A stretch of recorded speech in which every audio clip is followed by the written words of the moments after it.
गेंदों में रन बनाए या सर्वाधिक रन किस खिलाड़ी ने बनाए। इस तरह की बहुत सारी सूचनाएं होती हैं। इसी तरीके से जो आपके विद्यालय में आपकी उपस्थिति पंजिका है, उसमें भी आपकी दैनिक उपस्थिति का ब्यौरा होता है। और जो आपकी परीक्षा फल पंजिका होती है, उसमें क्या होता है, उसमें आपने मासिक परीक्षा में कितने प्राप्तांक लिए या अर्धवार्षिक परीक्षा में आपके कितने अंक आए हैं, वार्षिक परीक्षा में कितने अंक आए हैं, कौन सी श्रेणी है, बहुत सारी सूचनाएं होती हैं।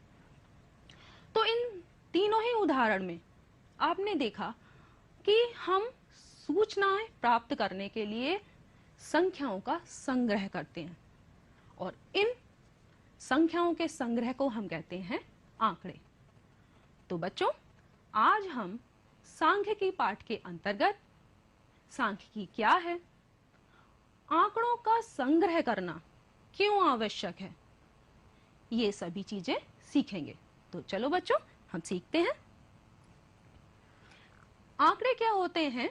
वो संख्याओं के संग्रह हैं जिसको हम कुछ सूचनाएं प्राप्त करने के लिए कुछ निश्चित उद्देश्य से एकत्र करते हैं। जैसे कि यहां पर आप देख रहे हैं कि 5 छात्र छात्राओं के अर्धवार्षिक परीक्षा में पूर्णांक 50 में 2 विषयों में प्राप्त अंक दिए हुए हैं। ये व्यवस्थित आंकड़े हैं तालिका में। तो यहां पर आप देख रहे हैं कि इस तालिका को देखकर आप आसानी से सूचनाएं एकत्र कर सकते हैं। जैसे कि विज्ञान विषय में किस बच्चे को सबसे ज्यादा अंक मिले, तो विज्ञान में अगर हम अंकों का तुलनात्मक अध्ययन करें तो सूरज को 50 में से 49 अंक मिले हैं, जो कि सबसे अधिक है। अगर हम गणित विषय को देखें तो आकाश और सूरज दोनों को ही बराबर 48 अंक मिले हैं 50 में से, जो कि सबसे ज्यादा हैं। इस तरह की और भी सूचनाएं हम इस तालिका को देखकर, जो कि हमने आंकड़ों को व्यवस्थित करके प्राप्त की है, सूचनाएं एकत्र कर सकते हैं। ठीक है बच्चों, अब जो हम ये आंकड़े एकत्र करते हैं तो उनमें कुछ विशेषताएं होती हैं। जैसे आंकड़े परिवर्तनशील होते हैं, सदैव एक जैसे नहीं रहते। मान लीजिए हम एक उदाहरण लेते हैं कि कोई एक प्रदेश है जिसमें अगर हम प्रति हेक्टेयर गेहूं की उपज देखें तो वो प्रतिवर्ष जो है वो बदलती रहती है, वो घट सकती है, वो बढ़ सकती है। या अगर 2 प्रदेशों में अगर हम प्रति हेक्टेयर गेहूं की उपज की तुलना करें तो उसमें भी अंतर हो सकता है। तो इससे क्या निष्कर्ष निकलता है कि हमारे आंकड़े परिवर्तनशील होते हैं, वो बदलते रहते हैं। आगे, सजातीय अगर आंकड़े हैं तभी हम तुलना करके कोई निष्कर्ष निकाल सकते हैं। जैसे कि अगर एक छात्र के हम विज्ञान विषय के और एक छात्र के गणित विषय के प्राप्तांकों की तुलना करें तो क्या कोई निष्कर्ष निकलेगा? नहीं, हम कोई निष्कर्ष नहीं निकाल सकते। तो अगर हम इसकी जगह पे दोनों ही छात्रों के एक ही विषय के अंकों की तुलना करें तब हम ये निष्कर्ष निकाल सकते हैं कि किस छात्र की उपलब्धि उस विषय में अच्छी है। तो इस तरीके से हम किस निष्कर्ष पर पहुंचते हैं कि जो आंकड़े अगर हमारे सजातीय होंगे, एक जैसे गुण वाले होंगे, तब हम उनसे तुलना करके निष्कर्ष आसानी से निकाल सकते हैं। अगला, आंकड़े सदैव समूह में एकत्र किए जाते हैं। जैसे कि अगर हमें किसी कक्षा में सभी शिक्षार्थियों की ऊंचाई ज्ञात करनी है तो हम क्या करेंगे कि छात्रों की ऊंचाई ज्ञात करने के लिए हम प्रत्येक छात्र की ऊंचाई ज्ञात करेंगे। क्या केवल एक छात्र की ऊंचाई ज्ञात करके यानी एक आंकड़े से कोई निष्कर्ष निकलेगा? नहीं। तो हम क्या करेंगे कि हम समूह में आंकड़े एकत्र करते हैं। और अगली विशेषता है आंकड़ों की कि आंकड़े जो हैं वो सदैव संख्यात्मक राशि में होने चाहिए। कोई ऐसा तथ्य जिसको कि हम संख्यात्मक रूप से व्यक्त नहीं कर सकते तो हम उसका अध्ययन सांख्यिकी के अंतर्गत नहीं करते हैं। जैसे कि ईमानदारी को आप संख्याओं में व्यक्त नहीं कर सकते, मित्रता को आप संख्याओं में व्यक्त नहीं कर सकते, तो ऐसे तथ्यों को हम सांख्यिकी के अंतर्गत अध्ययन नहीं करते। अब बच्चे, आप ये तो सीख ही गए कि आंकड़े क्या होते हैं, यानी आंकड़े हम क्या करते हैं, कोई सूचना प्राप्त करने के लिए किसी निश्चित उद्देश्य से हम एकत्र करते हैं, और आंकड़ों की विशेषताएं भी समझ गए। अब ये हम आंकड़े एकत्र कहां से करें जिससे कि हम सूचनाएं प्राप्त करें? तो इसके दो स्रोत हैं, एक है प्राथमिक स्रोत और एक है द्वितीयक स्रोत। अब प्राथमिक स्रोत क्या होते हैं? जहां से हम प्रथम बार आंकड़े एकत्र करते हैं, और द्वितीयक स्रोत जहां पहले से ही आंकड़े एकत्र किए जा चुके हैं, हम अपने वांछित उद्देश्य की पूर्ति के लिए वहां से आंकड़े ले रहे हैं। तो प्राथमिक स्रोत का अगर हम उदाहरण लें, मान लीजिए कि हमने एक कक्षा है, उसमें छात्रों के दो समूह बना दिए, और दोनों ही समूहों को हमने टास्क दिया कि आप सभी शिक्षार्थियों की ऊंचाई ज्ञात कीजिए। तो प्रथम समूह ने क्या किया कि उन्होंने सभी कक्षा के जितने भी शिक्षार्थी थे उनकी ऊंचाई नापकर आंकड़े प्राप्त किए। और दूसरे समूह ने क्या किया कि उसने जो विद्यालय में स्वास्थ्य पंजिका होती है, वहां पर जो शिक्षार्थियों की ऊंचाई लिखी होती है, वहां से उसने आंकड़े प्राप्त किए। तो जो प्रथम समूह ने स्वयं ऊंचाई ज्ञात की है, वो हो गए हमारे प्राथमिक स्रोत, और जो द्वितीय समूह ने किया वो क्या है? द्वितीयक स्रोत, क्योंकि वहां पहले से ही वो आंकड़े मौजूद थे। तो इसी आधार पर जो हमने प्राथमिक स्रोत और द्वितीयक स्रोत जाने हैं, तो आंकड़े भी इसी आधार पर दो प्रकार के होते हैं। कौन कौन से? प्राथमिक आंकड़े और द्वितीयक आंकड़े। अब प्राथमिक आंकड़े कौन से होंगे? जो कि हमने प्राथमिक स्रोत से प्राप्त किए हैं। और द्वितीयक आंकड़े कौन से होंगे? जो कि हमने द्वितीयक स्रोतों से प्राप्त किए हैं। तो अब हमें आंकड़ों के स्रोतों का भी पता चल गया। अब हम क्या कर सकते हैं कि जो हम प्राथमिक स्रोत से प्राप्त करें आंकड़े, चाहे हम द्वितीयक स्रोत से प्राप्त करें, वो आंकड़े जो हमें मिलते हैं तो अव्यवस्थित होते हैं, कच्चे आंकड़े होते हैं, तो उनसे हम शीघ्र कोई भी निष्कर्ष नहीं निकाल सकते। तो हम क्या करते हैं, उन आंकड़ों से सूचनाएं प्राप्त करने के लिए, तुरंत निष्कर्ष निकालने के लिए उन्हें व्यवस्थित करते हैं। और व्यवस्थित करने की कौन कौन सी विधियां हैं? या तो हम उन्हें आरोही अवरोही क्रम में लिख लें, जो कि आप पिछली कक्षाओं में भी पढ़ चुके हैं, और दूसरा, या आंकड़ों का वर्गीकरण कर लें। तो सबसे पहले जो आप पहले सीख चुके हैं, आंकड़ों का या आरोही अवरोही क्रम क्या होता है, इसको एक बार पुनः दोहराते हैं। यहां पर आप देख रहे हैं कि कुछ स्टिक्स के समूह हैं जिनको आरोही और अवरोही क्रम में करके दिखाया गया है। तो सबसे पहले आरोही क्रम क्या होता है? आरोही क्रम का मतलब है बढ़ता हुआ क्रम, यानी सबसे छोटा संख्या या यहाँ पर स्टिक्स का समूह है सबसे पहले, उसके बाद ठीक उसके अगर कोई बराबर है तो वो जो उसके बराबर है, उसके बाद ठीक उससे बड़ा, फिर उससे बड़ा, फिर उससे बड़ा, इस तरीके से हम इनको अरेंज करेंगे, व्यवस्थित करेंगे। तो आरोही क्रम में हमने इन्हें व्यवस्थित किया। तो सबसे पहले वाले समूह में हमारे कितनी स्टिक्स हैं? 2। तो 2 सबसे पहले, फिर उससे बड़ा जिसमें 3 स्टिक्स हैं, फिर उसके बाद देख रहे हैं 6 स्टिक्स हैं, फिर अगला वाला जो समूह है उसमें भी 6 स्टिक्स हैं। यानी अगर हमारे पास कोई ऐसी संख्या है जो बराबर है तो एक पास लिखेंगे, उसके बाद ठीक उससे बड़ा, यानी जो 7 स्टिक्स का समूह है। तो ये हो गया आरोही क्रम, यानी बढ़ता हुआ क्रम। अब अवरोही क्रम क्या है? तो अवरोही क्रम इसका विपरीत, यानी घटता हुआ क्रम। तो सबसे पहले हम सबसे बड़े समूह को रखेंगे स्टिक्स के, तो वो है 7 स्टिक्स का समूह, फिर उसके बाद उससे छोटा 6 स्टिक्स का, फिर इसके बाद अगर 6 स्टिक दोबारा है ठीक उसके बराबर है तो हम क्या करेंगे, बराबर वालों को पास में रखेंगे, उसके बाद इससे ठीक छोटा, फिर उससे ठीक छोटा। तो इस तरीके से हमने आरोही और अवरोही क्रम में इन स्टिक्स के समूह को व्यवस्थित कर लिया।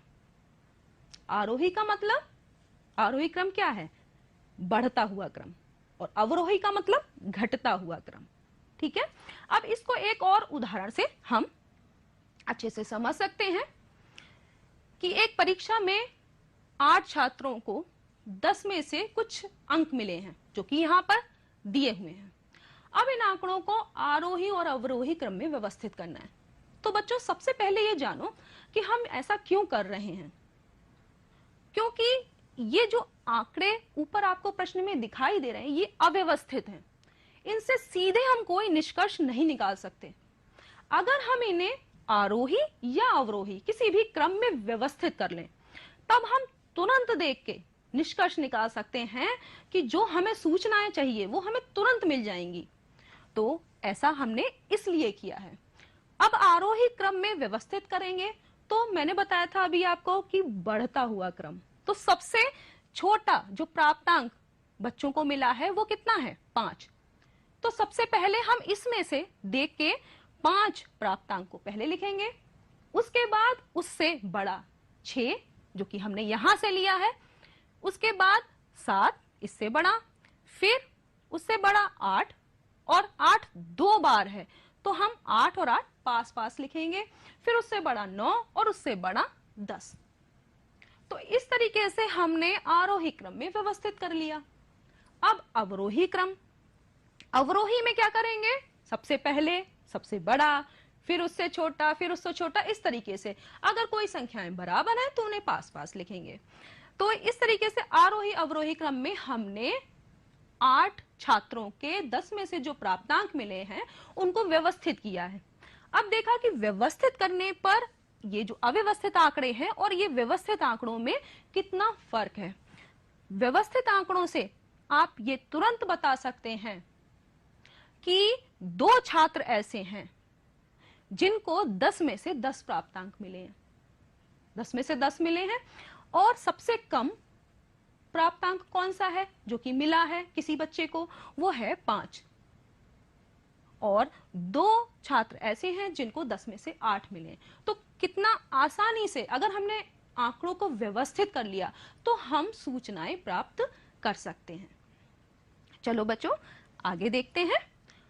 अब हमने आंकड़ों को व्यवस्थित करना आरोही अवरोही क्रम से सीखा, लेकिन आरोही अवरोही क्रम से व्यवस्थित करके हम सूचनाएं तब प्राप्त कर पाएंगे जबकि आंकड़े हमारे कम मात्रा में हो, कम संख्या में हो। लेकिन आंकड़ों की संख्या अगर बहुत ज्यादा है तब हम आरोही अवरोही क्रम में व्यवस्थित करके भी तुरंत निष्कर्ष निकालना हमारे लिए मुश्किल हो जाएगा। तब हम क्या करते हैं, तब हम आंकड़ों का वर्गीकरण करते हैं। और वो कैसे कर सकते हैं, उनके गुणों के आधार पर या वर्गांतराल के आधार पर। तो गुणों के आधार पर वर्गीकरण में हम क्या करते हैं कि जैसे जो एक समान गुण वाले आंकड़े हैं उनको हम एक वर्ग में रख देंगे और दूसरे प्रकार के गुण वाले जो आंकड़े होंगे उन्हें हम दूसरे वर्ग में रख देंगे। तो इस प्रकार से हम गुणों के आधार पर वर्गीकरण कर सकते हैं।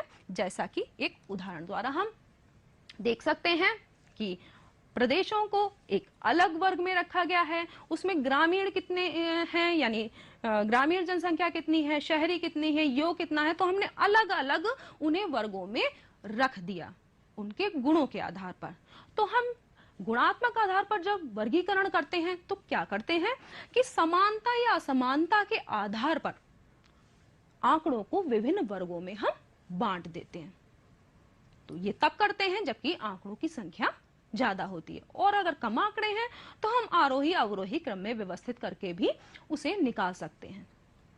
अब आंकड़ों की संख्या अगर बहुत ज्यादा है तो हम वर्गांतराल के आधार पर भी वर्गीकरण करते हैं। तो जब गुणों के आधार पर भी वर्गीकरण करके भी हम पर्याप्त सूचनाएं प्राप्त नहीं कर पाते तो क्या करते हैं कि इन आंकड़ों को समूहों में या वर्ग अंतराल के आधार पर भी हम व्यवस्थित कर सकते हैं।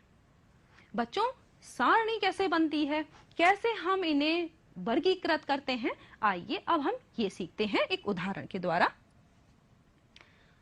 यहाँ पर एक छात्रावास में 64 छात्रा रहते हैं। तो वहां पर जो है मॉनिटर को कहा गया कि आप इनकी एक दिन की भोजन व्यवस्था की सारणी बनाइए कि उन्हें क्या पसंद है उस हिसाब से भोजन बने। तो देख रहे हैं कि भोजन रुचि में केवल रोटी पसंद करने वाले जिन्हें चावल नहीं पसंद। तो ऐसे बच्चों के पास वो मॉनिटर गया और उसने क्या किया, उनके आगे खड़ी लाइनें इस तरीके से खींच ली कि कितने बच्चों को केवल रोटी खानी है, चावल नहीं खाना। केवल चावल वाले के आगे उसने खड़ी लाइनें खींची और यहां पर उनकी संख्या गिनकर बता दिया कि केवल चावल 5 बच्चों को खाना है, उन्हें रोटी नहीं खानी। रोटी और चावल खाने जो जिन्हें दोनों खाना है, जिन्हें दोनों पसंद है, तो उसमें भी इसने ऐसे ही खड़ी लाइनें खींची और लकीरों की संख्या गिनकर बता दिया कि 21, जो टेबल में आप आराम से देख पा रहे हैं, तो 21 बच्चे यानी 21 छात्र छात्रा ऐसे हैं जिन्हें रोटी और चावल दोनों पसंद है। पूड़ी वाले जितने बच्चे हैं जिन्हें पूड़ी पसंद है तो वो है 15, और पराठा जिनको पसंद है वो है 11। तो ये सारणी से ये व्यवस्थित रूप में हो गई। तो इससे सूचना हम कितनी आसानी से, वरना 64 छात्रों के बारे में सूचना अगर अव्यवस्थित रूप में होती तो हम इतनी आसानी से निष्कर्ष पर नहीं पहुंच सकते थे कि हमारी आज की भोजन व्यवस्था में हमें क्या बनाना है, बच्चों को क्या पसंद है। तो यहां से हम आसानी से देख सकते हैं कि सबसे ज्यादा रोटी और चावल वाले बच्चों की संख्या है। लेकिन इस तरह की जो हमने सारणी बनाई है, वर्गीकृत किया है, इसमें एक समस्या है। वो क्या? वो ये कि जब लकीरों की संख्या बहुत ज्यादा हो जाती है, जैसे यहां पर 21 लकीरें हैं, तब भी आप गिन सकते हैं अगर 50-60 लकीरें हो जाएं, तब गिनने में आपसे गलती होगी। तब हम क्या करें? तो इसी उदाहरण को, जो ये टेबल बनाई है, इसमें हम थोड़ा सा चेंज करते हैं। ये देखिए बच्चों, यहां पर क्या करते हैं कि हम जब लकीरें खींचते हैं तो यहां पर 5-5 के बंडल बना लेते हैं। 5-5 के बंडल में क्या करते हैं कि 4 लाइनें सीधी और एक लाइन जो है, जब 5वीं जो लाइन होती है उसे पहली वाली से चौथी वाली तक तिरछी खींचते हैं। तो ये कहलाते हैं टैली मार्क या मिलान चिन्ह या टैली चिन्ह। और इनको गिनना बहुत आसान हो जाता है और हमारी जो गलतियां हो सकती हैं, खड़ी लाइन ज्यादा हो तो गिनने में गलती हो सकती है, वो भी बच जाती है। तो इसमें क्या किया है, अब देख रहे हैं कि केवल रोटी वाले अब 2 बंडल हमारे हैं 5-5 के, तो ये आराम से हम गिन सकते हैं कि ये 10 हो गए, और 10 और 2 12 आराम से हमने निकाल लिया। जो रोटी चावल वाले में इतनी ज्यादा खड़ी लाइनें थी, 21 खड़ी लाइनें, तो उसकी जगह क्या हो गए, ये 4 बंडल हो गए, जिसका तात्पर्य क्या है, 5-5 के 4 बंडल है तो 20 हो गया, और एक 21। तो इस तरीके से हम टैली चिन्ह लगाकर और उनको गिनकर आराम से निष्कर्ष पर पहुंच सकते हैं। तो देखा कि टैली चिन्ह लगाना कितना आवश्यक है, जिससे कि हम गलतियां नहीं करेंगे, गलतियों से बच सकते हैं। अब बच्चों, हम टेबल बनाना सीखते हैं कि हम बारंबारता सारणी है, इस तरह की सारणी हम कैसे बनाएं। तो चलो बच्चों, सबसे पहले हम ये देखेंगे कि इसकी जो उदाहरण है, इसकी एक बारंबारता सारणी बनी है, तो हम सारणी कैसे बनाएं। सबसे पहले तो किसी भी प्रश्न के लिए हम सारणी कैसे बनाएं, तो चलो एक मॉडल के द्वारा हम इसको सीखते हैं। तो यहां पर आप ये एक टेबल देख रहे हैं, और इस टेबल में ये जो एक खाली टेबल है, और इसमें क्या है कि इस टेबल में, यहां आप नीचे देखिए कि खाली टेबल है और इसमें कुछ पंक्तियां हैं, और क्या है, कुछ स्तंभ हैं। जो क्षैतिज है वो क्या है, पंक्तियां हैं, और ऊर्ध्वाधर क्या है, स्तंभ हैं। आपको ये ध्यान रखना है टेबल बनाने में कि जो स्तंभ हैं, बारंबारता सारणी में स्तंभों की संख्या 4 रहती है, लेकिन जो पंक्तियों की संख्या है वो घट बढ़ सकती है आपके प्रश्न के अनुसार। ठीक है, पंक्तियों की संख्या जब आप लेंगे, चुनेंगे, तब 2 पंक्तियों को आपको एक्स्ट्रा रखना है, वो हर प्रश्न के लिए समान होगा। कैसे?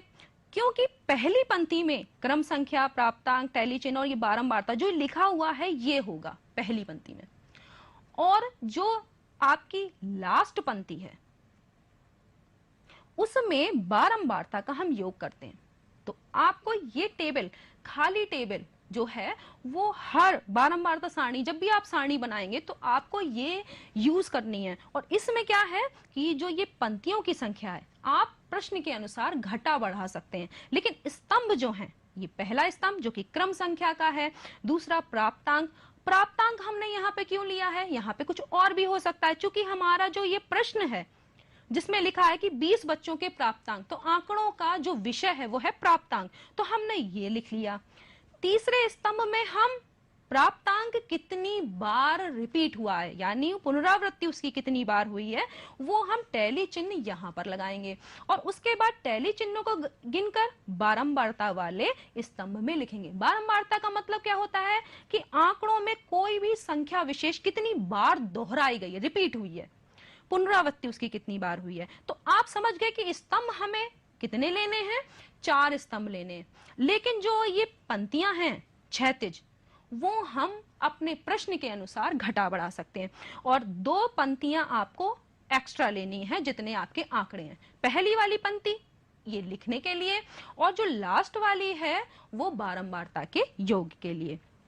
तो चलो बच्चों, अब हम इस प्रश्न के अनुसार जो कि यहाँ पे लिखा हुआ है कि 20 बच्चों के प्राप्तांक हैं जो कि उन्हें गणित विषय में 10 अंक यानी पूर्णांक 10 है उसमें से मिले हैं, तो इनकी सारणी बनानी है बारंबारता बंटन सारणी या उसे बारंबारता सारणी, क्योंकि इसमें बारंबारता का प्रयोग है।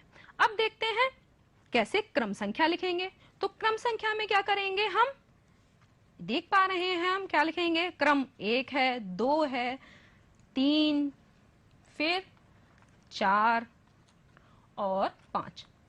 लास्ट वाला हम छोड़ देंगे, हमने बताया था कि ये योग का है बारंबारता के। अब प्राप्तांक, तो प्राप्तांकों को हम आरोही क्रम में व्यवस्थित करेंगे। तो सबसे आरोही क्रम का मतलब है बढ़ता हुआ क्रम। तो सबसे छोटा वाला प्राप्तांक कितना है, जो अंक मिले हैं वो है 5। तो हम पहले लिखेंगे 5, उसके बाद उससे बड़ा है 7, तो हम यहाँ पे 7 लिख देंगे। उससे बड़ा 8 लिखा, और फिर यहाँ देख रहे हैं कि 9 है, हमने 9 लिख दिया, और सबसे बड़ा 10 में 10, तो यहाँ पर हम लिख देंगे 10। तो अब आपको ये समझ में आ गया होगा कि हम किस तरीके से आंकड़ों को आरोही क्रम में हम व्यवस्थित कर लेते हैं। टैली चिन्ह में हम देखेंगे कि 5 कितनी बार आया है। तो यहाँ देख रहे हैं 5 एक बार और 5 2 बार, 2 बार आया है। तो हम क्या करेंगे, 2 खड़ी लाइन खींचेंगे। टैली चिन्ह को हम मिलान चिन्ह भी कहते हैं, जो कि प्रश्न से हम मिलाकर यहाँ पर खड़ी लाइनें खींच रहे हैं। फिर उसके बाद 7 गिनो, तो देखो 1 2 3 4 5 6 7 8, 8 बार आया है। तो 8 के लिए क्या करेंगे, 5 का एक हम बंडल बनाएंगे। तो इसके लिए क्या करते हैं, 4 खड़ी लाइन खींचते हैं, 3 और ये 4, ये हमने खींची। और फिर क्या करते हैं, पहली वाली से चौथी वाली तक एक तिरछी लाइन खींचते हैं। तो ये हो गया 5 का हमारा एक बंडल। उसके बाद हमें 3 और लेने हैं 8 के लिए, तो हम यहाँ पर 3 और ले लेंगे, ठीक है। तो ये हो गया हमारा 8। अब अगले वाले में देखो कि 8 कितनी बार आया है अंक, तो देखते हैं 1 2 3 और 4 बार। तो हम क्या करेंगे, 4 खड़ी लाइन खींचेंगे, 1 2 3 और 4। अब 9 देखते हैं, 1 2 3 और 4, 4 बार ही 9 भी आया है। तो हम यहाँ पर 4 खड़ी लाइनें खींचेंगे, जिनको हम क्या कहते हैं, टैली चिन्ह या मिलान चिन्ह। ये हमने चिन्ह लगा लिए।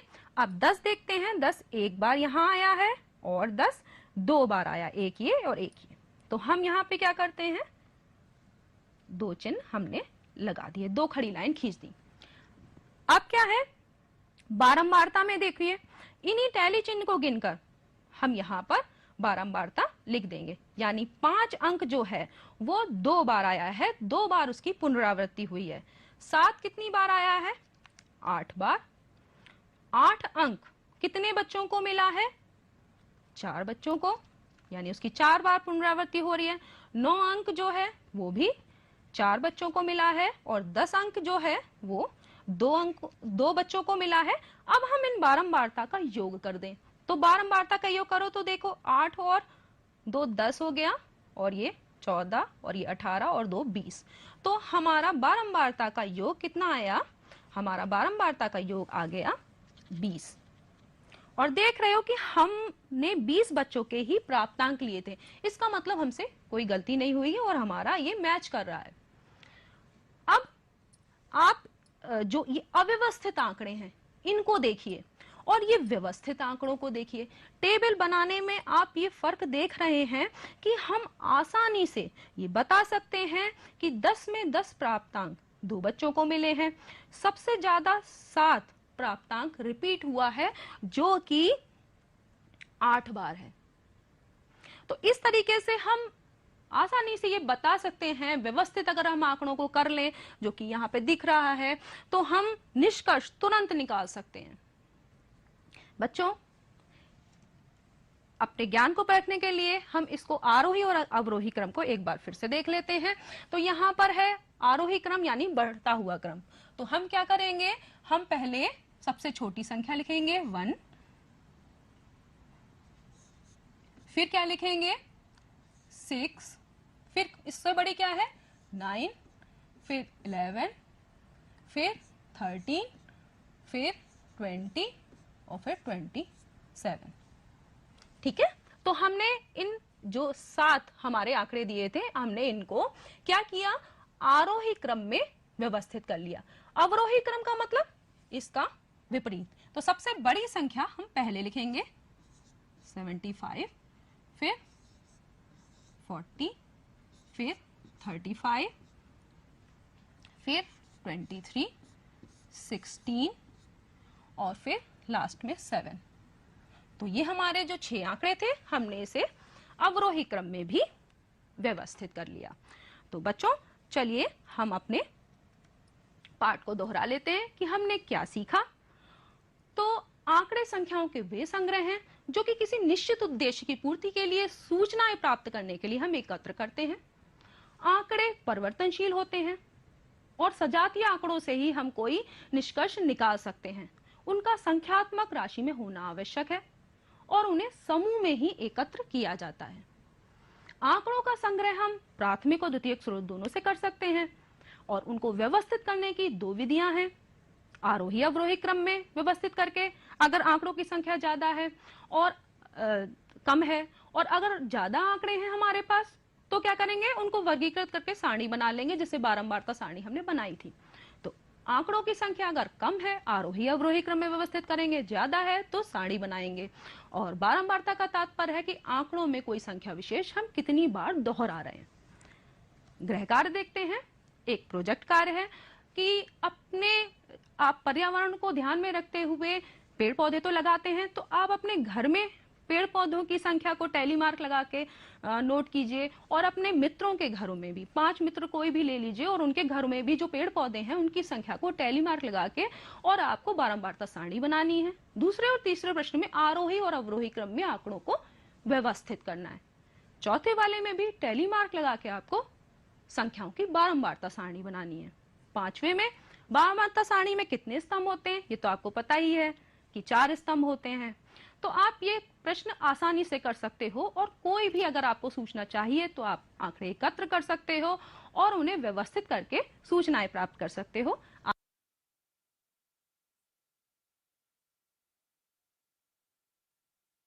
हेलो बच्चों, स्वागत है आप सभी का हमारी आज के विज्ञान की क्लास में। और जैसा कि आप देख सकते हैं मेरे हाथ में ये बलून्स है। अब आप सोच रहे होंगे कि क्या आज हम यहाँ पर किसी का बर्थडे सेलिब्रेट करने वाले हैं। तो सबसे पहले तो आज जिन बच्चों का हैप्पी बर्थडे है उनको मेरी तरफ से बहुत सारा प्यार और हैप्पी बर्थडे साथ में। लेकिन अब मैं आपको बता दूं कि ये बलून्स यहाँ पर आपको क्यों मैं लेके आई हूँ दिखाने के लिए। तो देखिए बच्चों, इसकी सहायता से आप बहुत ही इंटरेस्टिंग वे में और बहुत ही आसानी से समझ सकेंगे कि पौधों में पाया जाने वाला अलैंगिक जनन किस तरह से होता है। और यही है हमारा आज का टॉपिक। तो हमारा आज का टॉपिक क्या है? पाठ 11 पौधों में जनन। इसके अंतर्गत